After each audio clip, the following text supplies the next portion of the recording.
তাআলার জন্য। প্রতি উত্তরে আল্লাহ তাআলা কি বললেন? আল্লাহ তাআলা বললেন যে আসসালামু আলাইকা আইয়ুহান নাবিয়্যু ওয়া রাহমাতুল্লাহি ওয়া বারাকাতুহু, যে হে আমার সুপরিচিত নবী, রহমত এবং শান্তি বর্ষিত হোক আপনার উপরে। রাসূল সাল্লাল্লাহু আলাইহি ওয়াসাল্লাম আবারও বললেন যে আসসালামু আলাইনা ওয়া আলা ইবাদিল্লাহিস সালিহিন, যে আমাদের উপর শান্তি বর্ষিত হোক এবং আরও বর্ষিত হোক তাদের উপরে যারা সৎকর্মশীল।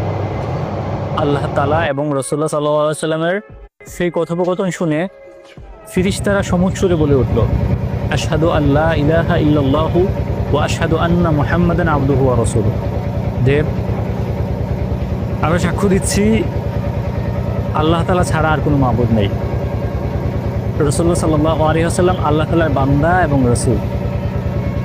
আমরা ইবাদতে মজা পাই না এই জন্যেই, কারণ হচ্ছে আমরা আসলে ইবাদতের গল্পগুলো বুঝি না। সূরাতে আল্লাহ